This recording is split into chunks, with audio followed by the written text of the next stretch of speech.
this is Maurice Dwayne Smith, Nuclear Popcorn, right back at you. And if you don't know about these two guests, you will soon. Unless you've been hiding out under some rock, you haven't seen my beautiful guest here, which is Preeti Uapala. Yes. She's Miss International everywhere, but I'm going to see if I have it correct this time. Australia, India? Miss India International and Miss India Australia. Cool, very cool. And also cool accent as well. Thank and you. You're looking very nice. Are those your designs or? No, I bought this in Europe, I think. And, Oh, very cool. Yeah, I just love, unique one-off type of accessories and dresses, and I like bling bling and something shiny. Yeah. Well, you definitely got your bling Thank blinging. you. And we have the ever effusive, incredible Ricky B. How's it going, sir? Doing good. How are you? Doing good. I want to bring the most incredible people to this show. So we call this show Nuclear Popcorn because if you notice, a kernel is not really real until it explodes. I mean, even a mustard seed starts small, but it gets big. Everyone on this show is either big, getting big, in the art of getting big, and we're just trying to bring it to you so you can get big. They'll tell you how to do it. They give you the ins and outs of Hollywood, and hopefully you'll be able to sidestep or jump on top of the next big thing and ride it and just explode like a nuclear popcorn. This is where you got to be. Absolutely. And speaking about in it to win it, Mr. Ricky B, you've been doing some pretty incredible things. I met you at the horror festival out there in begins with the M, Monrovia last year, and that was cool. I met up with our friend Joanna Ray. She's like one of the most busiest people I've ever seen. Yeah, she's and busy. I've noticed you've been pretty shooting and firing your fireworks all over Getting the ready place. to put Joanna Ray in my next movie. Okay, now what's that going to be? Well, with what you were saying, as far as producing and directing your own stuff, I've started producing and directing my own films. The next movie that I'm going to produce and direct is called The Conspirator. I'm going to be starring in it, and Joanna Ray is going to be playing a character in that as well. This is the second movie I've directed and produced. I just finished another movie I directed and produced called It Was an Accident. It's about two detectives who, basically one of the detectives makes a mistake and it costs him more than his job.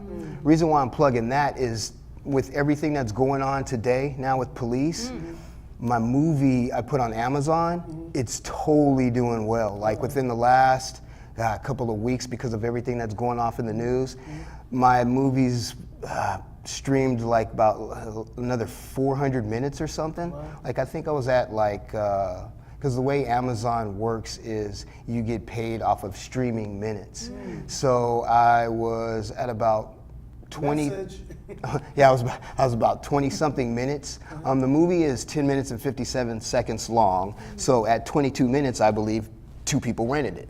Well, after all this stuff with the news that's going on, Cop killing? yeah, like I'm at 400 and something minutes now, totally streamed. So I think, another 20 or 30 people have watched the movie because of what's going on in the news. So it's very timely. Yeah, and the reason why I did that was to basically show a side from the police officer's view, because everything that's going on today with Black Lives Matter and Blue Lives Matter, my movie is a take from the actual police officer who did the wrong. Okay. So this is a view of what's the police officer thinking? Wow. Yeah, I know the police officers or Blue Lives Matter has their say so. Black Lives Matter has their say so. The victims always have their say so. The victims' parents always have their say so. What about the police officer that actually did the shooting?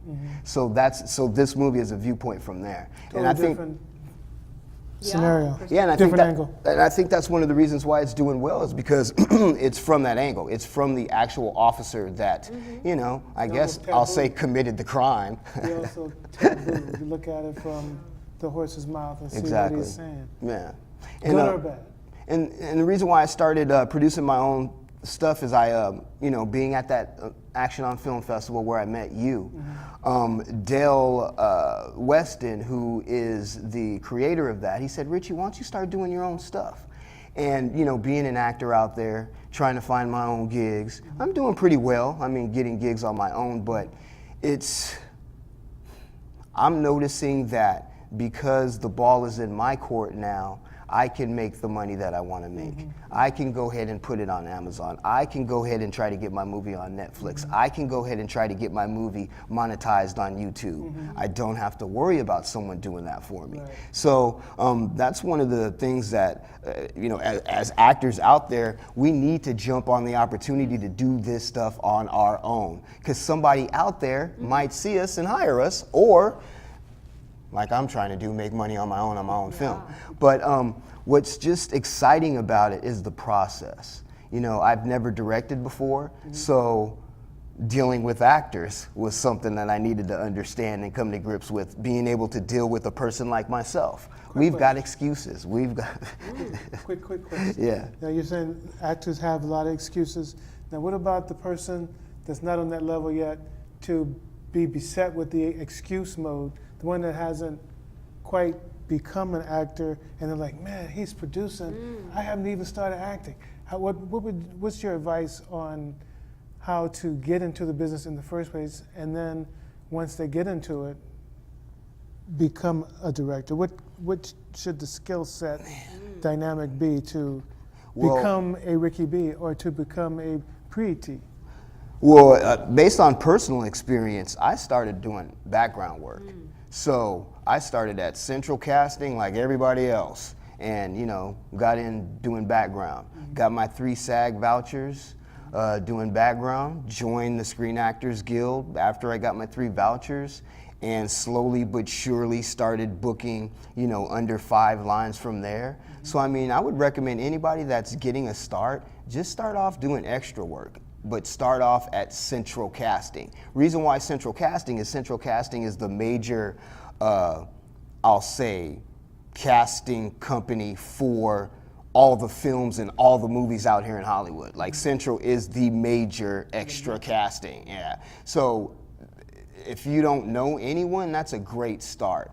If you know some filmmakers, or if you know some independent filmmakers out there, try to hook up with them and see if maybe you can, be featured in their film.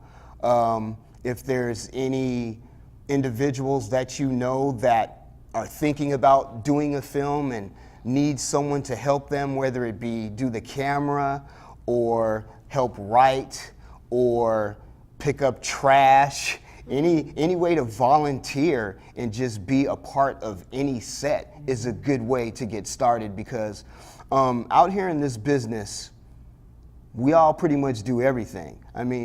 You're an actor and you're also doing your own interview show. You're an actress and you're also a beauty queen and you're also producing. I'm an actor that, has an agent that sends me out for commercial auditions, and I'm also, trying to produce my own things because I want to be like Tom Cruise, because I heard, Tom Cruise is a true movie star, and he only started off by just doing movies and producing his own movies and putting money into his own movies. So hearing that, I guess I better start doing my own stuff and producing my own stuff too, because that's the route you should take, or that's the route I heard people take. So that's the route I'm choosing to take. It might be a little different than Pretty's. It might be a little different than someone else's. It might be a little different than yours, and I'm just choosing the route that sounds great for me. Okay, now acting schools. You've been to one on I've scholarship? been to so many. And you? What would you say is the or is there any technique, or do you just come straight off of your soul and just do your role? Acting schools are, I totally agree, because you can network with actors that don't have Screen Actors Guild cards, and you can network with actors that don't go to acting classes, and you can network with actors that all they do is talk about acting but do not practice acting. That's right. Those aren't the people that you should be hanging out with. No, because you're already further up, and you need to find somebody who's actually done what you want to do, rather than somebody that you might have to take along with you. So yeah, it kind of reminds me of what the guys used to say when I was growing up. Game knows game. Yeah. For instance, you're not going to go and jump into a pickup game with people who can't play ball. No. Unless you just want to destroy everybody just for your You know, you're not going to get pressed or learn anything or pick up any new skills. Yeah, yeah. I mean, networking is a funny word that's used around very loosely in LA. Everyone's, oh, networking, or I'm going to some networking event. You have to be so careful. I would say that 90% of the so-called networking events are, it's just fluff. You know, and the real people are not going to these events. You know, you might accidentally meet them at some classy fundraiser or some gala somewhere, but they're not, you know, it doesn't work like that. So you have to be very careful with how you spend your time and energy. You have to make sure you're not a strange person in a strange bedfellow situation. Yeah, yeah. so Look people up and see what they've done. And, you know, whenever I meet people, I always look them up. And I'm like, oh, okay, they said they were blah, blah, blah. But, you know, there's nothing. It's one credit. I'm like, okay, now I know where they're at. And I can, I'm going to take that road over there, you know.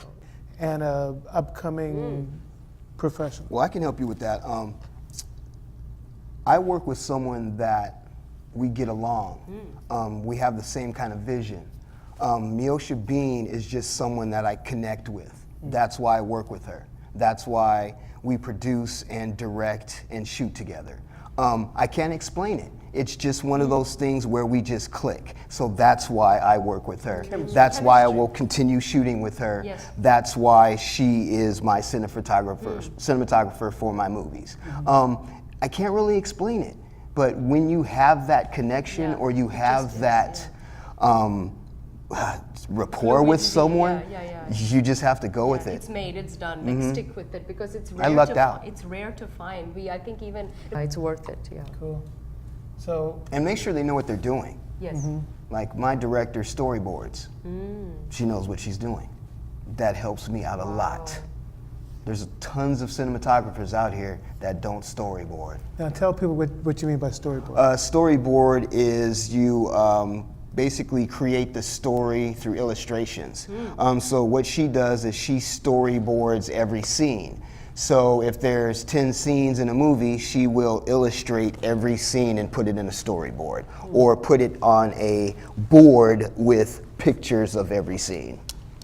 So that helps me, because if I had an idea of how I wanted to shoot, oh, she storyboarded it for me.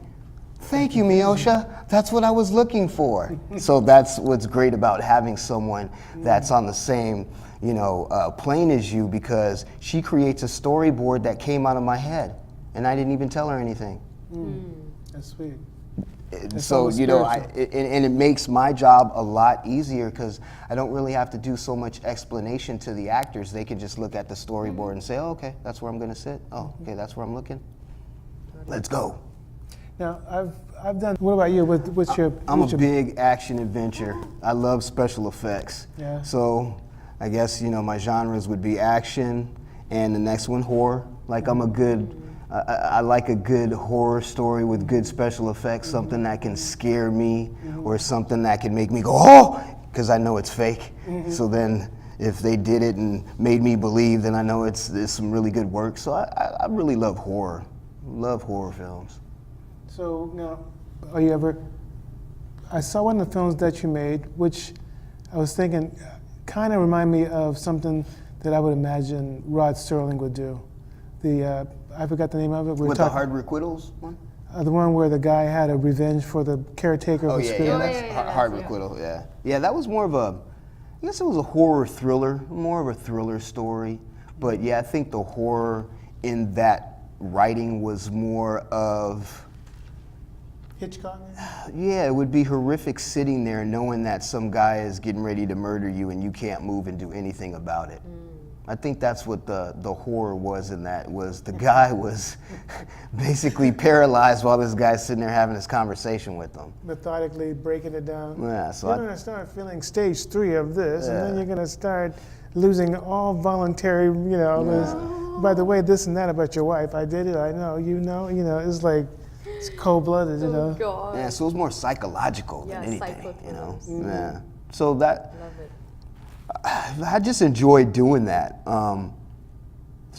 So for as far as that being a specific genre for me, yeah, I mean, I would like to be in more, say, psychological thrillers for myself. Could you see yourself doing like like an Easter special, or a Christmas special, where the families come together. It's just mainly like a family deal where prodigal son type of thing comes back after 30, 40 years of just being a Rolling Stone, finally comes back home, and it gets all mushy, and it's, Christmas time, the trees, all that type of thing. I'd hope so, because right now I'm just playing bad guys.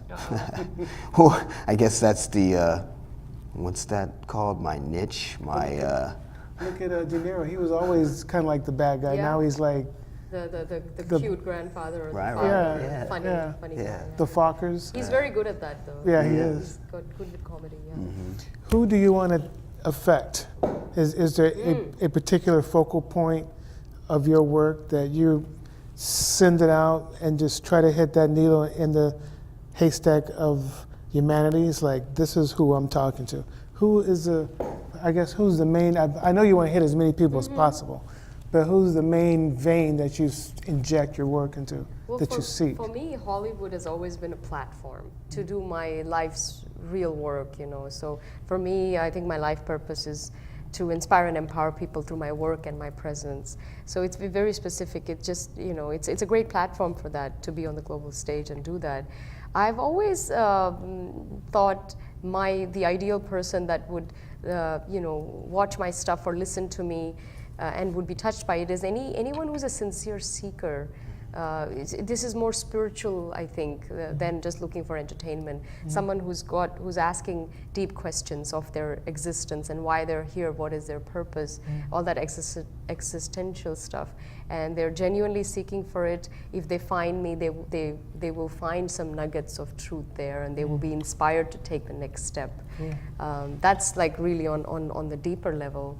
But I think the young people, they need to find their spiritual path, so it's always nice for young people to tap in and to be fans and supporters. I think that's always very interesting. Cool. What about you, Rick? Well, see, I wish I was on her path. For me, it's more, man, because I'm still trying to find my own spirituality and harness it and own it.